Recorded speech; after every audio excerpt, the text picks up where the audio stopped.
Hello, I'm Severin Suzuki speaking for ECHO, the Environmental Children's Organization.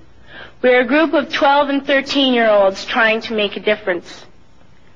Vanessa Seti, Morgan Geisler, Michelle Quigg, and me. We've raised all the money to come here ourselves, to come 5,000 miles to tell you adults you must change your ways. Coming up here today, I have no hidden agenda. I am fighting for my future. Losing my future is not like losing an election or a few points on the stock market.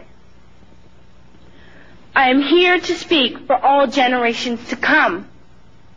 I am here to speak on behalf of the starving children around the world whose cries go unheard. I am here to speak for the countless animals dying across this planet because they have nowhere left to go. I am afraid to go out in the sun now because of the holes in our ozone. I am afraid to breathe the air because I don't know what chemicals are in it. I used to go fishing in Vancouver, my home, with my dad, until just a few years ago we found the fish full of cancers. And now we hear of animals and plants going extinct, every day vanishing forever. In my life, I have dreamt of seeing the great herds of wild animals, jungles and rainforests full of birds and butterflies. But now I wonder if they will even exist for my children to see. Did you have to worry of these things when you were my age?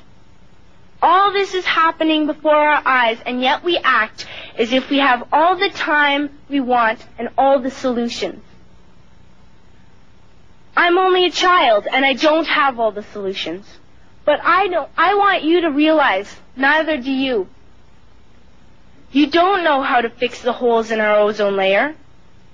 You don't know how to bring the salmon back up a dead stream.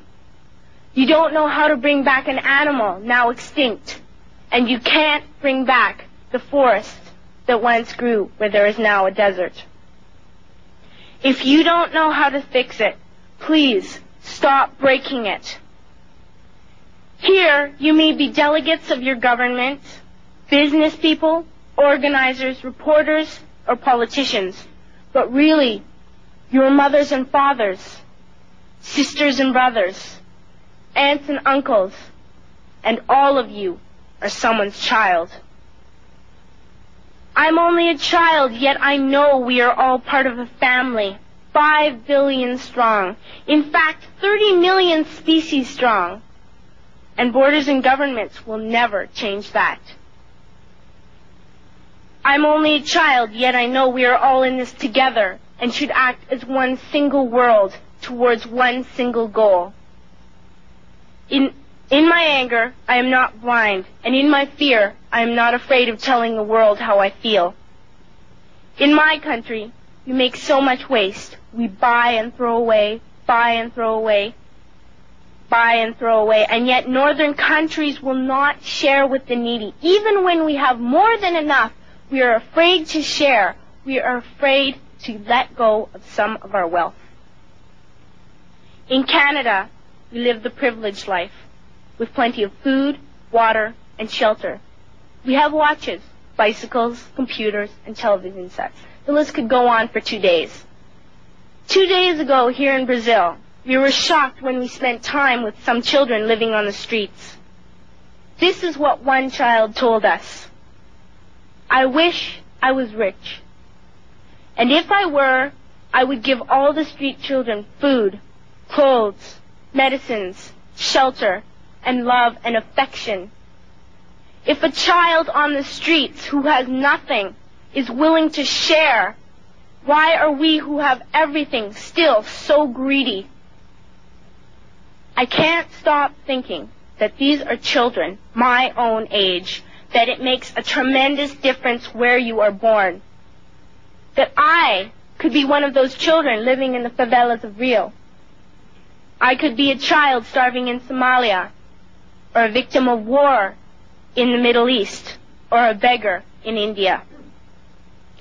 I am only a child, yet I know if all the money spent on war was spent on finding environmental answers, ending poverty, and finding treaties, what a wonderful place this earth would be. At school, even in kindergarten, you teach us how to behave in the world. You teach us not to fight with others, to work things out, to respect others, to clean up our mess, not to hurt other creatures, to share, not be greedy. Then why do you go out and do the things you tell us not to do? Do not forget why you are attending these conferences, who you're doing this for. We are your own children. You are deciding what kind of a world we are growing up in. Parents should be able to comfort their children by saying, everything's going to be all right. It's not the end of the world, and we're doing the best we can. But I don't think you can say that to us anymore. Are we even on your list of priorities? My dad always says, you are what you do, not what you say. Well, what you do makes me cry at night. You grown-ups say you love us, but I challenge you, please, make your actions reflect your words. Thank you.